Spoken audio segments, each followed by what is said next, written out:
नमस्कार दोस्तों, मैं केश नारायण स्वागत करता हूं आप सभी का अपने चैनल पर। आज हम ज्योतिष के एक विशेष योग पर चर्चा करेंगे। है तो बड़ा जाना पहचाना योग, लेकिन मैं उस पर एक विशेष रोशनी डालूंगा। आपको कुछ बड़े अनछुए पहलू उस योग पर मैं आपके सामने, जो मेरी प्रैक्टिस में है, वो आपके सामने शेयर करूंगा। तो हमारा आज का विषय है काल सर्प योग। जैसा कि नाम से ही विदित है कि काल सर्प योग कितना ड्रीडफुल माना जाता है।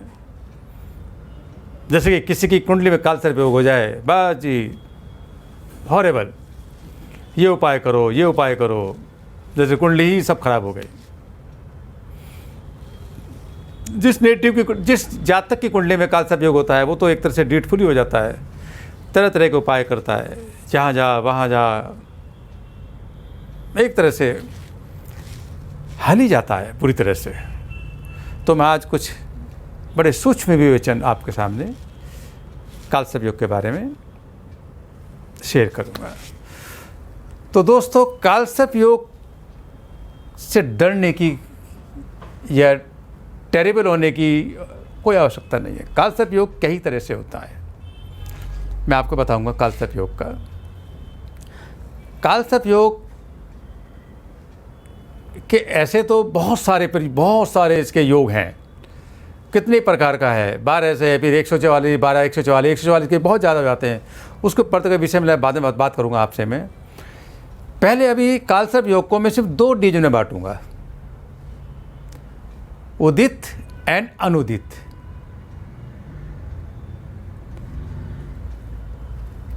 काल सर्प योग के जो सर्प है, क्या उसके मुंह की तरफ है या पूंछ की तरफ प्लेनेट है, एक्टिव और इनएक्टिव, उदित एंड अनुदित। अब देखिए ये कैसे होता है। फर्ज कीजिए, ध्यान दें, मैं आपको समझाता हूँ बोर्ड पर। यहाँ पर राहु है, केतु यहाँ पर है। अब राहु हमेशा मूवमेंट जो करेंगे ये बैकवर्ड मोशन में करेंगे, पीछे की तरफ। केतु ये भी बैक तरफ चलेंगे। अब राहु के इस हाफ में, अगर इस हेमिस्फेयर में, इस हाफ में प्लेनेट हो जाते हैं, ये काल सर्प योग है। और यही काल सर्प योग एक्टिव काल सर्प योग माना जाएगा, उदित काल सर्प योग। क्यों? All the planet should move forward. ये दोस्तों 12 राशि होती है। यहाँ से जैसे एक से जो प्लेनेट यहाँ है, 1 से 2, 2 से 3, 4, ऐसे ऑनवर्ड बढ़ते चले जाएंगे। लेकिन राहु 1 से ये पिछली राशि में जाता है, बैकवर्ड मोशन में जाएगा ऐसे। केतु इससे पीछे जाएगा। तो जो प्लेनेट यहाँ पर फंस जाएंगे वही एक्टिव काल सर्प योग में आएंगे। और अगर प्लेनेट इधर ना होकर इस हाफ में है, अब देखिए दोस्तों, अगर इस हाफ में है तो राहु बैकवर्ड मोशन में जाएंगे, 1 से 12, 12 से 11, 11 से 10 इनवर्ड। ध्यान दें दोस्तों, ये राशि 1 है, ये 12, 12 के बाद एक राशि आ जाती है। तो एक राशि से, मेष से राहु जब मूवमेंट करेंगे वो 1 से मीन में जाएंगे, ना कि 2 में जाएंगे। ध्यान दें, तो ये वाले फंसेंगे, ये वाले एग्जेम्प्ट हो जाएंगे।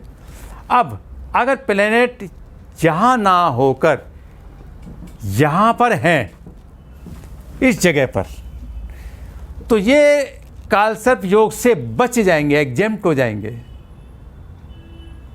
ये अनुदित है, इनएक्टिव है। क्योंकि राहु का जो मुंह है, जैसे ऐसे बना दें, सांप बना दें इसको, मुंह इसका ये वाला, तो ऐसे मुंह है इसका। मैं एक सिंबॉलिक मुंह बनाता हूं इसका। फर्ज कीजिए राहु का मुंह, जी ये मुंह है, ये जीव है, ये इधर खाते चले जाएंगे सबको। ठीक है। और अगर यहाँ प्लैनेट ये सब बच जाएंगे तो ये कालसर्प योग में नहीं माने जाएंगे, ये सब कालसर्प योग माने जाएंगे। बहुत कम लोग इस पर ध्यान देते हैं, वो सबको रोड रोलर की तरह कालसर्प योग डीम्ड कर लेते हैं कि जी कुंडली में कालसर्प योग है। ये देखना बहुत ज़रूरी है कि whether the planet are situated in the mouth of Rahu और टुवर्ड टेल्स। क्या राहु के मुख की तरफ प्लैनेट जा रहे हैं? अगर यहाँ है तो राहु को मुख में घुस जाएंगे, यहाँ है तो पूंछ की तरफ घुस जाएंगे। तो दोस्तों इसको विशेष ध्यान देना चाहिए कि हमारी कुंडली में राहु उदित है या अनुदित है, एक्टिव है या इनएक्टिव है। इसको मैं और ढंग से और से समझाता हूँ। यहाँ से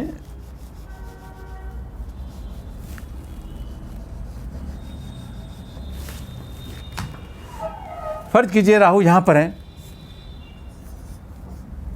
और केतु यहाँ, तो जो प्लैनेट यहाँ आएंगे इस एरिए में वो राहु के मुख में फंस जाएंगे, वो एक्टिव है, क्योंकि राहु 4 से 3, 3 से 2 इसमें फंस जाएंगे। और जो प्लैनेट इधर जाएंगे वो कालसर्प योग में नहीं आएंगे। इसका बड़ा इंपॉर्टेंट रोल होता है, ये नहीं कि सबको कालसर्प योगी मान लिया जाए। जिनकी कुंडली में राहु के मुख की तरफ प्लैनेट होते हैं, मुख की तरफ, यहाँ देखिए मुख की तरफ ये आएंगे दोस्तों, जो 3 से लेकर और यहाँ तक 10 तक आ जाएंगे, 4 से लेकर जो 10 तक आ जाएंगे, ये सब राहु के मुख की तरफ होंगे। इन लोगों के जीवन में दुर्भाग्य, कॉन्सिक्वेंसी बहुत ज़बरदस्त आएंगे।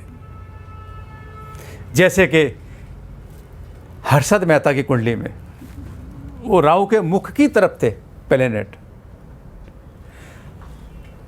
ARN तुले एक महाराष्ट्र के गवर्नर भी रहे, CM भी रहे, सीमेंट कांड का चक्कर हुआ था कभी। पी चिदम्बरम जी उनकी कुंडली में भी राहु के मुख की तरफ है प्लैनेट। मुरली मनोहर जोशी, नजमा हेपतुल्ला, ऐसे बहुत सारे सेलिब्रिटी हैं, वो हैं जिनके जीवन में दुर्भाग्य से उनको सामना करना पड़ा।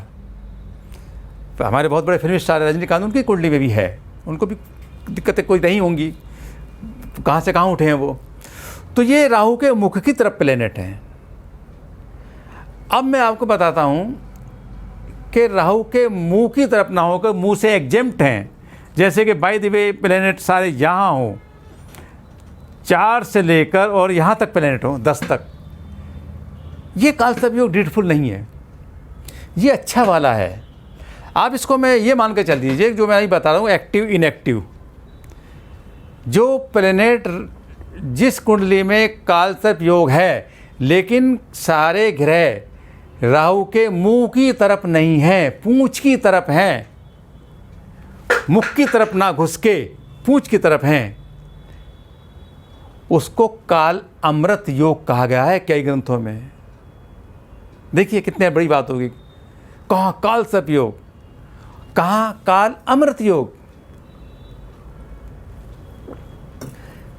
अगर प्लैनेट राहु के मुंह से बचे हुए हैं और दूसरी तरफ हैं, जैसे कि इस जगह पर बाय द वे ये कुंडली है कोई और सारे प्लैनेट 4 से लेकर 10 तक हैं, तो दिस विल बी डीम्ड काल अमृत योग।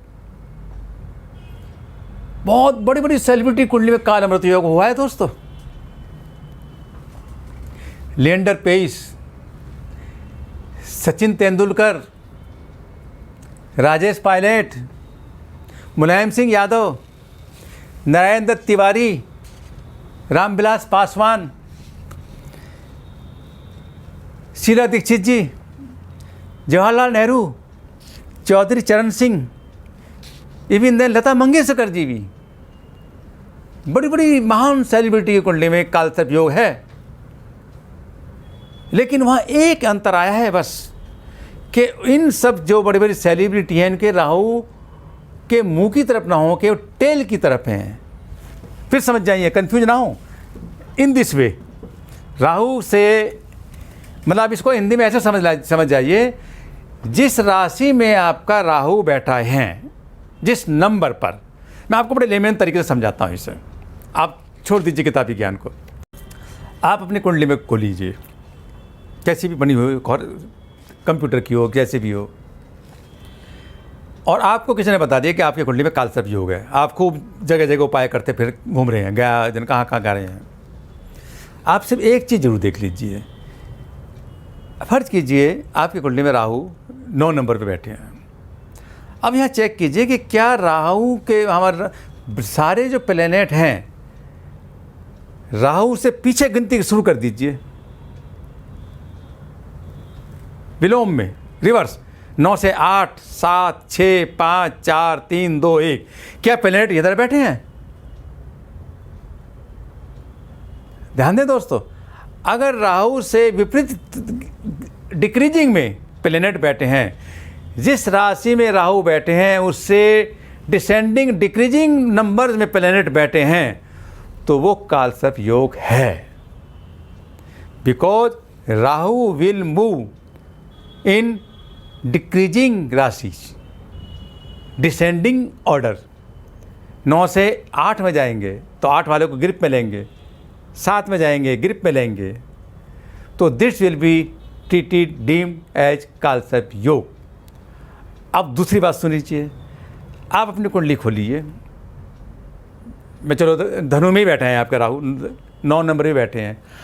अगर प्लेनेट आपके असेंडिंग ऑर्डर में बैठे हैं, इंक्रीजिंग ऑर्डर राशि में बैठे हैं, इंक्रीजिंग राशि का मतलब है राहु तो है 9 में, तो केतु साफ जाहिर है 3 में आएंगे। बाकी प्लेनेट जो बैठे हैं जिनकी वजह से राहु जो कालसर्प योग बताया है वो 10 में है, 11 में है, 12 में है, 1 में है, 2 में है और 3 में है। दिया आपने दोस्तों ध्यान, 9 से लेकर 9, 10, 11, 12, 9, 10, 11, 12, 1, 2, 3। अगर इस ऑर्डर में प्लेनेट बैठे हैं तो दैट इज नॉट कालसर्प योग, दैट इज काल अमृत योग। मुझे बड़ी खुशी हो रही है कि मैं आपको एक बड़ी अच्छी इंफॉर्मेशन दे रहा हूं। और डिक्रीजिंग में है कालसर्प योग, वही सिंपल सा है, आप इसको आराम से चेक कर सकते हैं। आपके राहु 5 नंबर पे बैठा है तो देखिए कि क्या प्लेनेट 4 से लेकर 3, 2, 1 ऐसे इस ऑर्डर में है, तो वो राहु पीछे चलेगा, उस सबको ग्रिप में ले लेगा। तो इन दिस वे इसको हम रेक्टिफाई कर लेते हैं कि हमारी कुंडली के अंदर वेदर कालसर्प योग और या दिट इज कन्वर्टेड काल अमृत योग। तो ये भूल बड़ी ज़बरदस्त होती है। अगर राहु के मुख में नहीं है तो कोई नॉट टू वरी, कोई ज़रूरत करने के उपाय, मैं तो कहता हूँ उपाय करने की ज़रूरत है भी नहीं, कोई ज़रूरत नहीं है, नॉट टू वरी। क्योंकि मैंने आपको बताया कि बड़ी बड़ी सेलिब्रिटी हैं जिनकी कुंडली में कालसर्प योग हुए हैं, जवाहरलाल नेहरू जैसे कुंडली में कालसर्प योग थे। ठीक है दोस्तों, तो आज मैं आपको सिर्फ यही रेक्टिफिकेशन किया था कि कालसर्प योग से एकदम आतंकित ना हो, एकदम ना डरें, इसको रूल आउट ज़रूर कर लें। तो कालसर्प योग की जिसकी कुंडली में अगर है वही एक्टिव और इनएक्टिव वाला, तो उनको इसकी फ्रिक्वेंटली रेमेडी परफॉर्म करते रहना चाहिए। वो क्या है, मैं बड़ी सिंपल सी बता देता हूँ कि जिसकी कुंडली में कालसर्प योग है उसको अपने सराहने या अपने वर्किंग प्लेस में फ्लावर पॉट में, जैसे मेरे यहाँ लगे हुए हैं फ्लावर पॉट में, पिकॉक फीदर रख लें, मोर पंख। दोस्तों सांप जो है मोर से बहुत टेरिफाई होता है, बहुत डरता है। तो एक फिलॉसफी है कि जिनसे सांप डरते हैं, सर्प जिनसे डरते हैं, हम उनके शरण में चले गए, मोर, पिकॉक फीदर लगा दें। इसी तरह से देवताओं में अगर फिलॉसफी है, हम ऐसे देवताओं के शरण में चले जाते हैं जिनका मोर से गहरा संबंध है। कृष्ण भगवान जी, उनके तो पिकॉक फीदर लग ही रहा माथे पर। लो जी, अपने ऑफिस में कृष्ण भगवान जी की भी फोटो लगा लो। भगवान कार्तिकेय, गणेश जी के भाई, वो तो उनकी तो कन्वेंस, उनकी सवारी ही मोर है। ये दक्षिण भारत में भगवान मुरुगन कहते हैं उनको। बड़ी मुश्किल से मिलती है इनकी मूर्ति या फ़ोटो। आप उसकी फ़ोटो भी मूर्ति अपने वर्किंग स्थल में या अपने कार्यालय में या अपने पूजा स्थल में रख दें। ये एक फिलॉसफी हुई। दूसरी चीज़ मैं आपको और बताता हूँ, फ्रीक्वेंटली रेमेडी। मैं अक्सर पिछले अपने प्रैक्टिस में 30 साल से लोगों को अपने क्लाइंट को अपने फॉलो को बताता रहता हूँ कि ड्यूरिंग एक्लिप्स, जब ग्रहण पड़ रहा हो, चाहे सूर्य ग्रहण हो चाहे चंद्रमा ग्रहण हो, साल में 3-3 ग्रहण पड़ जाते हैं, कभी कभी 4 भी हो जाते हैं। बस पंचांग से नोटिस में रखें आप सब लोग, जिनके भी कुंडली में कालसर्प योग है। ड्यूरिंग एक्लिप्स, ग्रहण के दौरान चांदी के नागिन, चांदी के पतले पतले तार, जो तार सीधा कर दिया वो नागिन, जो इसको ऐसे घुंडी कर दी वो नाग हो गया। जो नहीं बहुत मोटे मोटे, बहुत पतले पतले, थिन, सिंबॉलिक, चांदी के नागिन लेकर एक तांबे की अटन-सी तांबे की छोटी चलुटिया में डाल दें, ऊपर तक उसके अंदर जल भर दें और शिवलिंग की पिंडी पर, शिवलिंग पर उनको अर्पण कर दें पानी समेत। और वो जो चांदी के नागिन है वो शिवलिंग की पिंडी पर चले जाएंगे। लुटिया भी वहीं छोड़ आएँ, घर आकर अपने हाथ मुँह धो लें जैसे भी हैं। अब दोस्तों एक प्रश्न उठता है कि ग्रहण के दौरान मेन मंदिर तो बंद कर दिए जाते हैं, मंदिर के कपाट तो बंद हो जाते हैं। अब कैसे करें इस उपाय को? मैं आपको इसकी विधि बताता हूँ। आपको ग्रहण का तो पता पड़ ही जाएगा, अखबार में आते रहते हैं, पंचांग में आ जाते हैं। आप पहले ही मंदिर में जाएं या किसी पार्क में ढूंढ लें, सर्च कर लें, किसी पीपल के पेड़ के नीचे या बरगद के पेड़ के नीचे या किसी केले के पेड़ के पास में जब पूजा होती है, वहाँ अक्सर छोटी छोटी शिव की पिंडियाँ रखी होती हैं। कुछ लोगों को घर में रखी होती है, वो घर में वहाँ मंदिर में रखाते हैं, तो वो पीपल के पेड़ के नीचे या केले के पेड़ की पूजा होती है वहाँ रख देते हैं। अक्सर आपको अक्सर मिलेंगी, ढूंढने की जरूरत नहीं है, पहले ही सर्च कर लें। पार्क में भी कोई पीपल के पेड़ होता है, मैंने वहाँ भी देखी है, वहाँ भी मिल जाएगी आपको। तो हम ये पहले ही सर्च आउट कर लेंगे कि भाई यहाँ है शिव की पिंडी ओपन एरिया में भी रखी हुई हैं। बस हमारा काम हो गया। हमें मंदिर में जाना है या पार्क में कॉर्नर पे जहाँ पीपल का पेड़ है, बड़ का पेड़ है या केले का पेड़ है, वहाँ ऊपर कर देंगे। हमें ज़रूरत नहीं है मंदिर के कपाट में इंतजार करने की, मंदिर तो जब तक ग्रहण पड़ेगा बंद ही रहेंगे। तो दोस्तों इस तरह से हम इसका एलिमिनेशन का फ्रिक्वेंटली हर ग्रहण पर करनी है हमें ये उपाय है, during every eclipse entire life. ये मत सोचना कि हमने एक बार निवृत्ति कर दी है तो बस रूल आउट, नो। और यहाँ भी मैं फिर आपको अवेयर कर रहा हूँ, डिस्टिंक्ट कर लें, अंतर कर लें कि वेदर काल सर्प योग और काल अमृत योग, जो कि मैंने आपको बहुत तरीके से बता दिया है। तो दोस्तों आज बस इतना ही। मैं जल्द मिलूँगा आपसे एक नई थीसिस के साथ, एक नए विजन के साथ। तब तक के लिए विदा, नमस्कार।